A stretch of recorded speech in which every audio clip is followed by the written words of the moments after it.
بسم الله الرحمن الرحيم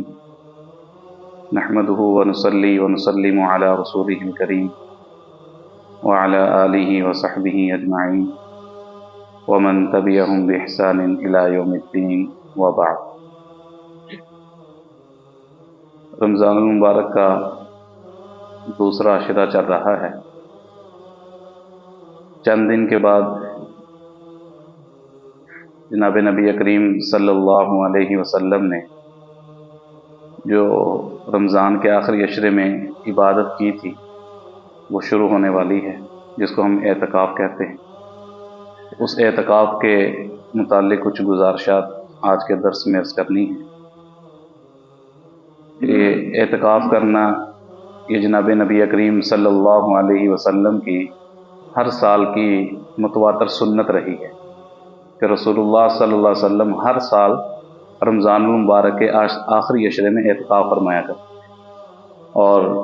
جب نبی کریم صلی اللہ علیہ وسلم نے اعتکاف فرمایا ہے تو اس اعتکاف پر جناب نبی کریم صلی اللہ علیہ وسلم نے بہت سارے فضائل بھی بیان فرمائے ہیں، اور ان فضائل کو اگر مد نظر رکھا جائے تو یوں کہہ سکتے ہیں ہم کہ ہمیں ترغیب بھی دی۔ فضائل میں در حقیقت ہوتی بھی ترغیب ہے، اس وجہ سے فضائل بیان کیے جاتے ہیں کہ یہ فضائل سن کر بندہ یہ عبادت کرنے پر آمادہ ہو جائے، تیار ہو۔ رسول اللہ صلی اللہ علیہ وسلم نے ارشاد فرمایا کہ جو شخص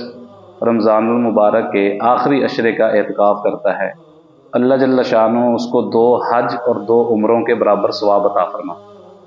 اتنا بڑا اجر و ثواب نبی کریم صلی اللہ علیہ وسلم نے بیان فرمایا کہ 2 حج کرنے کے برابر اور 2 عمرے کرنے کے برابر ثواب ہے۔ اب ایک حج پر ثواب کتنا ہے وہ آپ سارے حضرات جانتے ہیں۔ نبی کریم صلی اللہ علیہ وسلم کی مبارک حدیث آپ نے سنی ہوئی ہے کہ جو بندہ حج کرتا ہے اللہ جل شانہ اس کے گناہوں کو معاف فرما دیتے ہیں، اور ایسے ہو جاتا ہے جیسے آج ہی اس کو اس کی ماں نے جنا ہے۔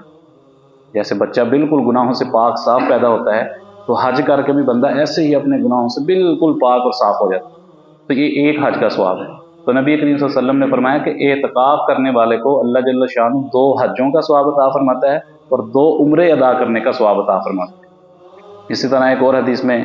نبی کریم صلی اللہ علیہ وسلم نے ارشاد فرمایا کہ حج کرنے والا گناہوں سے محفوظ رہتا ہے، گناہوں سے بچا رہتا ہے، اور وہ ایسے ہی ہوتا ہے جیسے تمام نیکیاں کرنے والا ہے۔ کیا مطلب تمام نیکیاں کرنے والا؟ کہ جو بندہ اعتکاف میں بیٹھا ہوا ہے، ظاہر ہے وہ اعتکاف میں بیٹھا باقی نیک اعمال تو نہیں وہ کر سکتا۔ جیسے کوئی بندہ بیمار تھا تو بیمار کی عیادت کرنے کے لیے چلا جائے، بیمار پرسی کے لیے چلا جائے تو وہ بہت بڑا اجر و ثواب ہے، بیمار کی بیمار پرسی کرنا۔ ایسے ہی کوئی فوت ہو جاتا ہے تو اس کی تجہیز و تکفین یہ بہت بڑا اجر و ثواب ہے۔ اس کے جنازے میں شرکت کرنا یہ بہت بڑا اجر و ثواب ہے۔ تو نبی کریم صلی اللہ علیہ وسلم نے فرمایا کہ اعتکاف کرنے والے آدمی کو بھی وہ سارے نیک اعمال کرنے کا ثواب اعتکاف ہی کے موقع پر ملتا رہتا ہے۔ یعنی وہ اس نے یہ کام کیے نہیں ہیں لیکن وہ اعتکاف بیٹھا ہوا تھا، تو اعتکاف کی برکت سے اللہ جل شانہ اس کو تجہیز و تکفین کا ثواب بھی عنایت فرما رہے ہیں، اس کو عیادت کرنے کا ثواب بھی مل رہا ہے، اس کو جنازہ پڑھنے کا ثواب بھی مل رہا ہے، اور جتنے بھی نیک اعمال ہو سکتے ہیں ان سارے نیک اعمال کرنے کا ثواب جو ہے اس کے نامہ اعمال میں لکھا جا رہا ہے۔ اسی طرح تیسری حدیث میں نبی کریم صلی اللہ علیہ وسلم نے ارشاد فرمایا، حضرت عبداللہ ابن عباس رضی اللہ تعالیٰ عنہ سے مروی ہے کہ رسول اللہ صلی اللہ علیہ وسلم نے ارشاد فرمایا کہ جو شخص اللہ جل شانہ کی خوش نودی کے لیے، اللہ کو راضی کرنے کے لیے ایک دن کا اعتکاف کرے، ایک دن کا اعتکاف کرے تو اللہ جل شانہ اس اعتکاف کرنے والے اور دوزخ کے درمیان 3 خندقیں حائل کر دیتے ہیں۔ 3 خندقیں حائل کر دیتے ہیں، جو اعتکاف کر رہا ہے اس کے درمیان اور دوزخ کے درمیان 3 خندقیں حائل ہو گئیں۔ اور 3 خندقوں کے بارے میں فرمایا کہ ایک خندق کے درمیان اور دوسری خندق کے درمیان جو فاصلہ ہے وہ حافقین کے برابر ہے۔ اب حافقین کیا ہے؟ علماء نے اس کے 2 مطلب لکھے ہیں۔ ایک مطلب یہ ہے کہ زمین و آسمان کے درمیان جتنا خلا ہے اتنا ہی جو ہے وہ حافقین کا خلا ہے۔ اب یوں کہہ لیں 3 خندقیں حائل ہو جاتی ہیں، تو یوں کہہ سکتے ہیں ہم کہ 3 آسمان، تو یہ 3 خلا، پہلے آسمان سے یہ زمین کا جو خلا ہے 1 مرتبہ، پھر اتنا خلا دوسری مرتبہ، پھر اتنا خلا تیسری مرتبہ، تو اتنا اللہ جل شانہ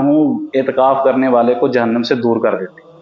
اور دوسرا مطلب علماء نے لکھا ہے کہ مشرق اور مغرب کے درمیان جتنا خلا ہے اتنا خلا 3 دفعہ اور کیا جائے تو اتنا دور اس اعتکاف کرنے والے کو جہنم سے دور کر دیتے ہیں۔ تو ہم سادہ لفظوں میں یوں کہہ سکتے ہیں کہ اعتکاف کرنے والا جہنم کے قریب بھی نہیں جائے گا،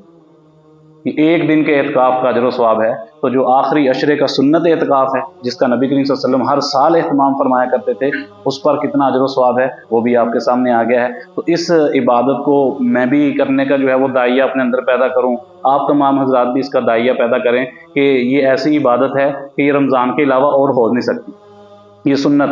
باقی تو ظاہر ہے اعتکاف کے لیے اب جب مسجد میں آتے ہیں اس وقت بھی آپ اعتکاف کی نیت کریں گے تو اس کا بھی اجر و ثواب ہے، جس کو ہم نفلی اعتکاف کہہ سکتے ہیں۔ اور ایک واجب اعتکاف ہوتا ہے کہ کسی نے کوئی منت مانی، کوئی نظر مان لی کہ میرا فلاں کام ہو گیا تو میں اتنے دن اعتکاف کروں گا، وہ واجب اعتکاف ہوتا ہے۔ سنت اعتکاف یہ ہوتا ہے کہ رمضان المبارک کے آخری عشرے میں اعتکاف کیا جائے، تو یہ میں نے کہا کہ صرف رمضان کے ساتھ ہی خاص ہے آخری عشرے کا اعتکاف، تو اس لیے اس بات کی جو ہے وہ پابندی کرنی چاہیے۔ سارے احباب بیٹھے ہوئے ہیں، سارے اس علاقے کے ہیں، سوسائٹی کے ہیں، تو اس مسجد کا حق بنتا ہے یہ جو سنت اعتکاف ہے، اس کے بارے میں جو حکم علماء نے لکھا ہے، فرماتے ہیں کہ یہ اعتکاف سنت موقدہ علی الکفایہ ہے۔ سنت موقدہ علی الکفایہ، جیسے آپ جنازے کے بارے میں سنتے ہیں نا کہ یہ فرض کفایہ ہے، کیا مطلب ہوتا ہے اس کا؟ کہ اگر محلے میں سے، علاقے میں سے کسی ایک آدمی نے بھی جنازہ پڑھ لیا تو سارے محلے والوں کی طرف سے کافی ہو جائے گا، اور اگر کسی نے بھی نہ پڑھا تو سب کو گناہ ہوگا۔ تو ایسے ہی یہ اعتکاف سنت موقدہ علی الکفایہ ہے کہ سوسائٹی میں، علاقے میں سے اگر کوئی بھی جو ہے وہ اعتکاف نہیں بیٹھے گا تو ساری سوسائٹی والے گناہ گار ہوں گے، اور اگر ساری سوسائٹی میں سے کوئی ایک آدھ بندہ بھی آ کر اعتکاف بیٹھ جائے گا تو سارے اعتکاف والوں کو جو ہے وہ، سارے سوسائٹی والے جو ہے وہ سنت کے ترک سے جو ہے وہ بچ جائیں گے۔ اور سنت کا ترک کرنا یہ بھی بہت بڑا گناہ ہے، اور سنت کو اپنا لینا یہ بہت بڑے اجر کی بات ہے۔ جناب نبی کریم صلی اللہ علیہ وسلم نے ارشاد فرمایا کہ قرب قیامت میں جب میری سنتیں جو ہے وہ شہید کی جا رہی ہوں گی، ذبح کی جا رہی ہوں گی، اس وقت اگر کوئی میری ایک سنت کو زندہ کرے گا تو اس کو 100 شہیدوں کے برابر اجر ملے گا۔ اب دیکھیں کتنا بڑا اجر ہے۔ تو یہ میں نے کہا کہ اس مسجد کا حق بنتا ہے، اہل علاقہ کا حق بنتا ہے کہ اس مسجد میں جو ہے وہ اعتکاف کریں۔ دیکھیں 10 دن کا اعتکاف ہے،